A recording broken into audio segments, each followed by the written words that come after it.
رمضان المبارک کے مہینے میں جنہیں تراویح کی توفیق نہ ملی، جنہیں صلاۃ التسبیح کے لیے موقع نہ ملا، میرے عزیزوں کرے وہ اپنا محاسبہ، میری بہنوں سوچو میرے کالی کملی والے پر کتنی مرتبہ اس 20 دن کے اندر درود شریف پڑھا، 20 روزے گزر گئے۔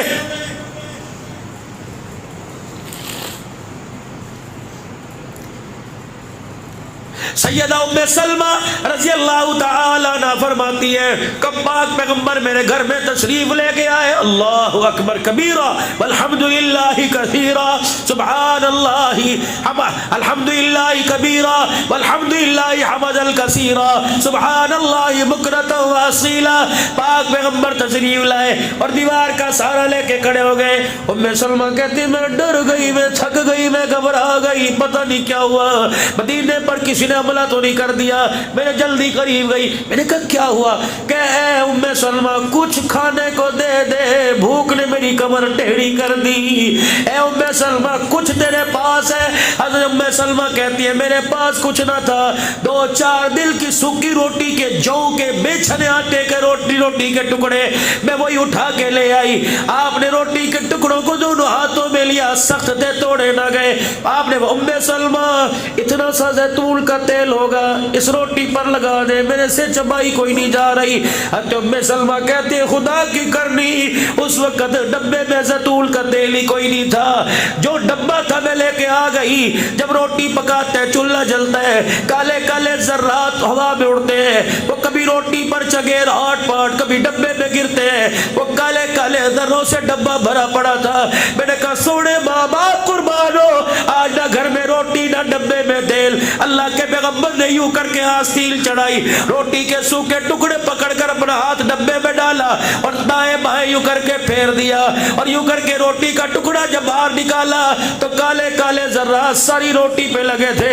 اما ام سلمہ کہتی ہے میری چیخ نکلی، رحمت والے نبی نے وہ روٹی کا ٹکڑا لے کے منہ میں ڈالا، فرمایا ام سلمہ یوں رو رہی ہے کہ یہ میں کالے کالے ذرات والی روٹی کھا رہا ہوں۔ اے ام سلمہ تو بھی صبر کر اور مجھے بھی شکر کرنے دے، اگر قیامت کے دن اللہ نے ان ٹکڑوں کا حساب لے لیا تو میں محمد کو حساب دینا مشکل ہو جائے گا۔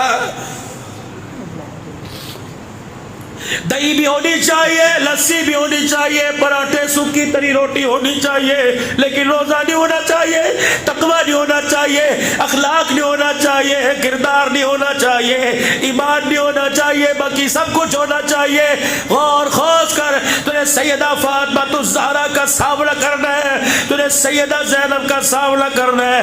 خدا کے واسطے میرے بھائیوں میرے بھائیوں توبہ کر لو ننگے سر سے، میری بہنوں توبہ کرو ننگے سر سے، نامال اپنے دکھا، تجھے سیدہ کے ہاتھوں سے حوض کوثر لینا ہے، تجھے اماں عائشہ کے پڑوس میں جا کے جنت میں رہنا ہے۔ اللہ اکبر، میں سنی سنائی بات میں کرتا کوئی نہیں، آنکھوں بیتی اللہ کی قسم بات ہے۔ محلہ میں احمد پور سیال میں ایک جگہ تعزیتی پروگرام کے اندر گیا، لوگوں نے یوں کر کے مائک میرے پاس سے ہٹا لیا، میں سمجھا شاید میرے ساتھ کوئی جھگڑا ہے، کچھ مخالفت چل رہی ہے، کہ مولوی صاحب تقریر نہیں کرنے دیں گے، پہلے بچوں سے ہمارا فیصلہ کرو، مرنے والا پتہ نہیں کتنے لاکھ کا ہمارا مقروض ہو کے گیا، جنازے پر بچوں نے وعدہ کیا تھا ہم باپ کی تدفین کے بعد کچھ لین دین کریں گے، آج جب مانگنے کے لیے آئے بیٹوں نے دینے سے انکار کر دیا، جب تک ہمارا فیصلہ نہیں ہوگا ہم تمہیں قرآن خوانی کرنے کی اجازت نہیں دیں گے۔ کس کے لیے کر کے جا رہا ہے؟ بچیاں دے لئی، 4 بجے تک دکانیں کھلی ہوئی ہیں، کس کے لیے؟ بچوں کے لیے۔ 15 میل گاڑیوں میں کھڑے ہو کے دھکے کھا کے سفر کر رہا ہے، کس کے لیے؟ بچوں کے لیے۔ پیروں کی ایڑیاں پھڑ گئی، کس کے لیے؟ بچوں کے لیے۔ ہاتھ کھردرے پڑ گئے، کس کے لیے؟ بچوں کے لیے۔ جون جولائی کے مہینے میں چہرہ دھوپ کی وجہ سے کالا ہو گیا، کس کے لیے؟ بچوں کے لیے۔ اللہ قرآن کریم میں اعلان کر رہا ہے یا ایھا الذین آمنوا لا تلہکم اموالکم ولا اولادکم عن ذکر اللہ۔ کیسا میرا بندہ ہے، مسجد کی کرائے کی دکان میں مسجد کا پڑوسی بن کر بھی تجھے نماز کے سجدہ کرنے کی توفیق نہیں ملتی۔ رمضان کا روزہ فرض سمجھ کے رکھتا ہے، تراویح سنت سمجھ کے چھوڑ دیتا ہے۔ جس کی سنت سمجھ کے تراویح چھوڑتا ہے تو اندازہ لگا کیا امید رکھ کے بیٹھا ہوا ہے وہ میری قبر میں آ کر میرا ہاتھ پکڑ کے لے جائے گا۔ جس کی تراویح کا انکار کرتا ہے کیا وہ کملی والا قیامت کے دن مجھے حوض کوثر پہ کھڑا جام کوثر پلائے گا؟ کوئی اندازہ ہے؟ داڑیاں کٹ رہی ہیں، مونچھیں بڑھ رہی ہیں، ناراض نہ ہونا۔ آج ہی میں اللہ والے سے سن رہا تھا، میرا کلیجہ یوں ہی دھڑ دھڑ کرنے لگ گیا۔ فرمایا جو آدمی داڑھی کٹاتا ہے یوں کر کے مونچھوں کو مروڑی دیتا ہے، سرکار مدینہ نے فرمایا وہ آدمی اپنی مونچھوں کو مروڑی نہیں دے رہا بلکہ میں محمد کی گردن مروڑ رہا ہے۔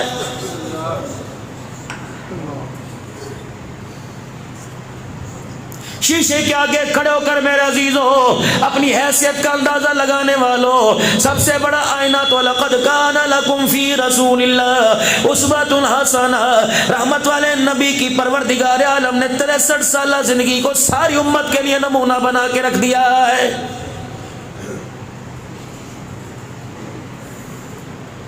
آج مارکیٹ کے اندر کوئی کلیکٹر، آج مارکیٹ کے اندر کوئی اداکار، کوئی کھلاڑی میرے عزیزو اگر جس رنگ کا لباس پہن کے آئے گا مارکیٹ میں وہی کٹنگ آ جائے گی، وہی ڈیزائن آ جائے گا، فلانے ہیرو کا ہے، فلانے اداکار کا ہے۔ اور میرے عزیزو ہیرو کے لباس پر لباس بناتا ہے، اداکار کی لباس کی نقل اتارتا ہے۔ تجھے آمنہ کے لال کا لباس کیوں نہیں یاد آتا؟ مجھے ایمانداری سے بتاؤ، پورے لاہور کے ٹیلر ماسٹروں کے پاس چلے جاؤ، مہمانہ والے کی بات نہیں کرتا، بیدیا کی بات نہیں کرتا، پورے پاکستان میں چلے جاؤ، جاؤ علماء کے علاوہ کسی ٹیلر والے کی دکان پہ جا کے پہنچ لو، کوئی نبی کا امتی غلام رسول ہے، ختم نبوت کا نعرہ لگانے والا، غلام رسول کے غلام ہے، ہری رنگ کی جھنڈیاں لگانے والا، نالین مبارک سینے پر لگانے والا، حلوے نال کی نیازیں کرنے والا، بریانی حلیم بانٹنے والا، 12 ربیع الاول کو گلی کے اندر قمقمے میں لگانے والا، یہ سارے کے سارے آج کے رسول تیری دکان پر کپڑا سلانے کے لیے آئے۔ کسی ایک بھی آج کے رسول نے تجھے کہا ہو میری ڈیزائن کپڑوں کا ایسا بنانا جیسا آمنہ کا لال محمد الرسول اللہ پہنا کرتے تھے؟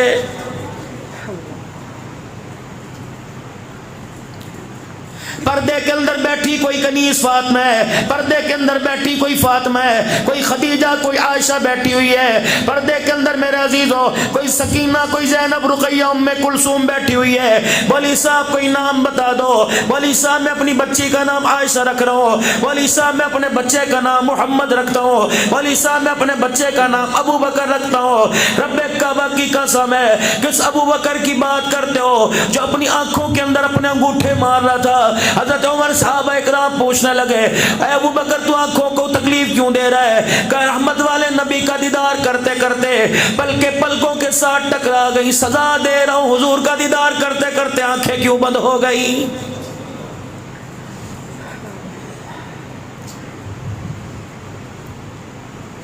رحمت والے نبی صلی اللہ تعالی علیہ وسلم کو سبزیوں میں کیا پسند تھا، گوشت میں کیا پسند تھا، آپ کو رنگ میں کیا پسند تھا، مشروب میں کیا پسند تھا، دودھ کس جانور کا پیا کرتے، بکری گائے کا زیادہ پیا کرتے، اونٹنی کا زیادہ پیا کرتے، کملی والے کو گوشت کے کون سی قسم کا جانور کے گوشت کا جسم کے گوشت کا کون سا حصہ پسند تھا، سبزی کیسی پکا کرتی، سالن پتلا ہوا کرتا گاڑا ہوا کرتا، رحمت والے نبی کا بستر کیسا تھا، رحمت والے نبی کا بچھونا کیسا تھا، کملی والے کے لیٹنے کا انداز کیسا تھا، قبلے مبارک کی طرف پیر ہوا کرتے یا آپ کا سر مبارک ہوا کرتا، رحمت والے نبی تکیہ کتنا اونچا رکھا کرتے تھے، حضور علیہ السلام کے سرانے کیا چیز ہوا کرتی تھی، آپ رحمت والے نبی کے قدم کی لمبائی کتنی ہوا کرتی تھی، اللہ کے نبی کی چال ڈھال کا انداز کیا ہوا کرتا تھا، جب کسی سے بولا کرتے تو انداز کیا تھا، کوئی حضور سے بولا کرتا تو سننے کا انداز کیا تھا، کسی کو بلانے کا انداز کیا تھا، کسی کے گھر جانے کا انداز کیا تھا۔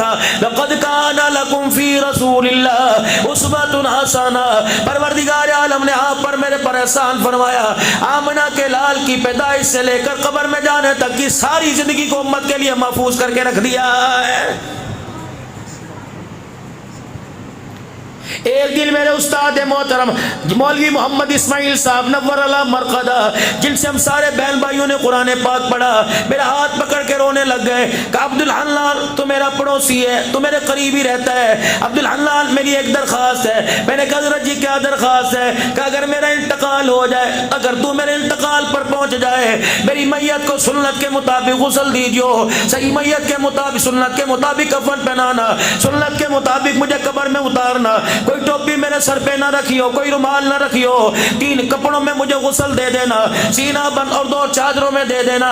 جب میری قبر تیار ہو، 3 باتیں آپ نے فرمائی۔ فرمایا جب میری قبر تیار ہو، ساری زندگی میں حدیث پڑھاتا رہا، میں نے حدیث پاک میں پڑھا، آمنہ کے لال کو جب قبر میں اتارا گیا، کوئی چٹائی آپ کے نیچے نہیں بچھائی گئی تھی، بغلی قبر میں اتارا گیا تھا، کوئی پکی چیز آپ کی قبر میں نہیں رکھی گئی، بلکہ کچے مٹکے آپ کی قبر میں رکھ کر مٹی ڈال دی گئی تھی۔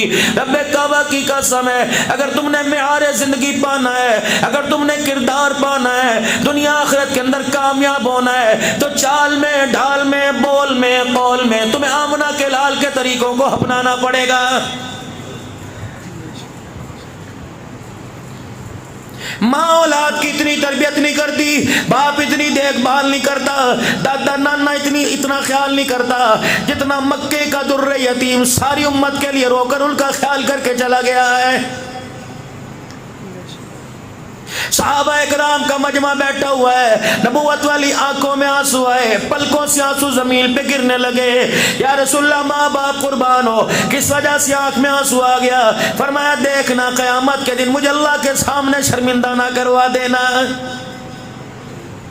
اگر مالک کے کائنات نے میرے سے پوچھ لیا ان کے لیے دعا کیجی جنہیں تیری داڑھی پسند نہیں، ان کے لیے دعا کی تھی جن کو یہی نہیں پتا ہمارے نبی کا لباس کیسا تھا، ان کے لیے داڑھی پسند، ان کے لیے دعائیں کی تھی۔ ساری رات مصلی پہ روتا رہا۔ سیدہ عائشہ رضی اللہ تعالیٰ عنہ کہتی ہیں اچانک میرے حجرے سے اٹھے، میرے بستر سے اٹھے، پہلے جب اٹھا کرتے بتا دیا کرتے عائشہ تہجد کا وقت ہو گیا، عائشہ مریض کی عادت کا وقت ہو گیا، مسجد نبوی میں جانے کا وقت ہو گیا، باہر سے کوئی قافلہ آیا اس سے ملاقات کا وقت ہو گیا۔ فرمایا اس دن اچانک اٹھے اور اٹھ کے چلے گئے، بحران میں پریشان، پتہ نہیں آج کیا ہو گیا۔ میں نے دیکھا جنت البقیع میں بیٹھ کے اللہ کے آگے رو رہے، اللہ اکبر، زارو قطار رو رہے۔ میں اللہ غنی حضور کی تہمت مبارک صاحب کے سرانے پڑی تھی، میں نے وہ تہمت آپ کے اپنے اوپر ڈال لی، آپ کی لنگی دھوتی میں نے اوپر ڈال لی، اور میں بھی جنت البقیع میں پیچھے چلی گئی، اور میں نے زور سے کہا، میں نے کہا کیا بات ہے؟ آج بن بتائے آ گئے کہ میری آواز آپ کے کانوں میں پہنچی۔ آپ نے فرمایا کون ہے جو میرے سے جواب طلب کر رہا ہے؟ میں نے کہا میں عائشہ۔ کہنے لگی کون عائشہ؟ میں نے کہا میں آپ کی بیوی عائشہ۔ کہا کون سی میری بیوی عائشہ؟ اما عائشہ کہتی میری ٹانگیں کانپنے لگ گئی، میرے پیروں میں درد ہو گیا، میری جان نکلنے لگ گئی۔ وہی عائشہ جو اللہ جل شانہ نے جس کی تصویر 3 مرتبہ خواب میں آپ کو دکھائی ہے، وہی عائشہ ریشمی رومال لے کے جبرائیل آپ کے سامنے آیا۔ آپ نے فرمایا جبرائیل اس میں کیا لایا؟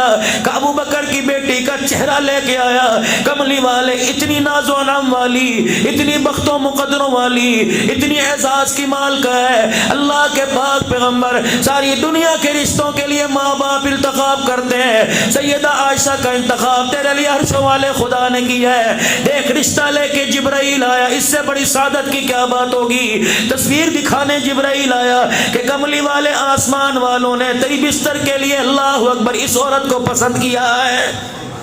کہا آپ مجھے جانتے نہیں؟ کہا کون عائشہ رضی اللہ عنہا؟ کہنے لگی میں نے کہا پتہ نہیں کیا ہو گیا، میں نے کہا ابو بکر کی بیٹی۔ پہلے کہا عائشہ تیری بیوی عائشہ، کہا ابو بکر کی بیٹی۔ کہا کون ابو بکر؟ کہا میری چیخ نکل گئی، میں نے کہا آج پتہ نہیں کیا ہو گیا، میں جلدی سے اندر آ کر حضور کے بستر پہ بیٹھ کے رونے لگ گئی۔ اللہ اکبر، جہاں سے میں پانی پیوں اس پیالے کے کنارے سے پانی پینے والے، اللہ اکبر، اپنے ہاتھ سے مجھے روٹی کھلانے والے، اللہ اکبر، میرے منہ میں لقمہ دے کے آدھا لقمہ منہ میں لینے والے، آج مجھے میرے باپ کو پہچاننے سے انکار کر دیا۔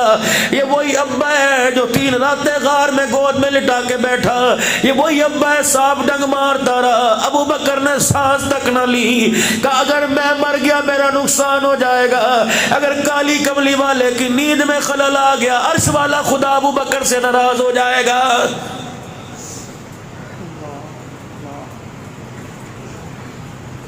اماں کہنے لگی میں رونے لگی بیٹھ کے. میں نے کہا کیا ہو گیا؟ آج پہچاننے سے انکار کر دیا, آج مجھے پہچان نہیں رہے. کہا کون ابو بکر؟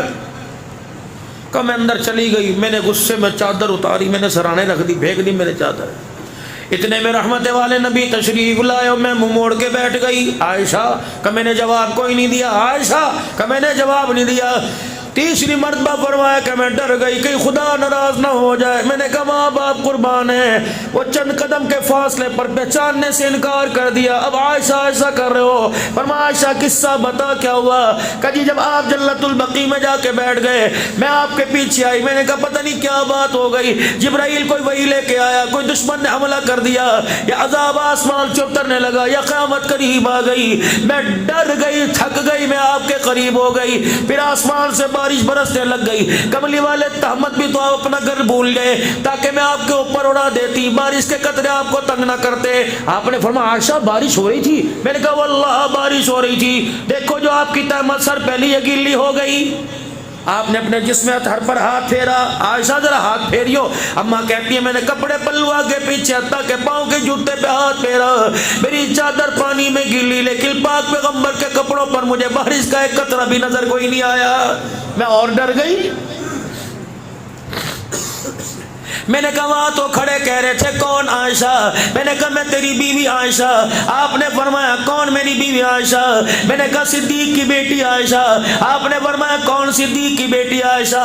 اب آپ اتنی قرابت داری میرے بغیر رہتے کوئی نہیں. فرمایا عائشہ اس پہچاننے نہ پہچاننے میں بھی امت کے لیے سبق تھا. پہلے میں نے کر کے بتلایا, پھر امت کے سامنے کردار دکھایا. 24 گھنٹے میں ایک وقت ایسا ہونا چاہیے, ایک وقت ایک لمحہ ایسا ہونا چاہیے جب بندہ خدا کے آگے بیٹھ جائے, بیوی یاد نہ رہے, بچے یاد نہ رہے, اولاد یاد نہ رہے, کاروبار یاد نہ رہے, رشتہ دار نہ رہے, زمین پہ خدا, وہ بندہ عرشوں پہ خدا ہو, اپنے اللہ کی محبت میں اتنا غرق ہو جائے, اپنے اللہ کی محبت میں اتنا آگے نکل جائے, اسے بیوی بچے یاد نہ رہے. اے عائشہ امت کو بتا دے 24 گھنٹے میں ایک لمحہ ایسا بھی ہونا چاہیے جب زمین پر بندہ عرشوں پر خدا ہو, اس وقت درمیان کے اندر کوئی چیز نہ ہو. عائشہ امت کو بتا دینا, میرے بات بتا دینا, کبھی کبھی اللہ کو ان لمحات میں یاد کر لیا کرو. سیدہ عائشہ نے وہ دھوتی مبارک اوپر اٹھا دی کہ کملی والے تیری لنگی ہے, دیکھ بارش کا یوں کر کے نچوڑا, دیکھ کتنے بارش کے قطرے نکلے, لیکن آپ کے وجود پر, آپ کے کپڑے پیر کی جتی کے تلوے پر بھی کوئی پانی کا قطرہ نہیں. آپ مسکرائے. فرمایا واہ واہ عائشہ تجھے کیا بتاؤں, جب میں یوں ہاتھ اٹھا کے خدا سے مانگ رہا تھا, یہ بارش نہیں بلکہ اللہ کا انوار برس رہے تھے. اے عائشہ تو میرے پاس آ کے کھڑی ہوئی, وہ انوار تیرے پر اترنے لگ گئے جس کی وجہ سے میں محمد کی چادر گیلی ہو گئی. چاہیے وقال ربکم ادعونی استجب لکم. ماں باپ کے لیے عرض کروں گا, سب کے لیے, خصوصاً ماں باپ کے لیے, پہلے تولا کرو پھر بولا کرو. ماں باپ اللہ اکبر پہلے اولاد کے لیے کوئی تویز نہیں چھوڑتے, کوئی میرے عزیزوں کنویں کا پانی نہیں چھوڑتے, کوئی بیری کا درخت نہیں چھوڑتے, کسی اللہ والے کا مدار نہیں چھوڑتے. جب اولاد آ جاتی ہے تو اسے اولاد کو دینے کے لیے وقت کوئی نہیں ہوتا. یاد رکھو اسلامک سینٹر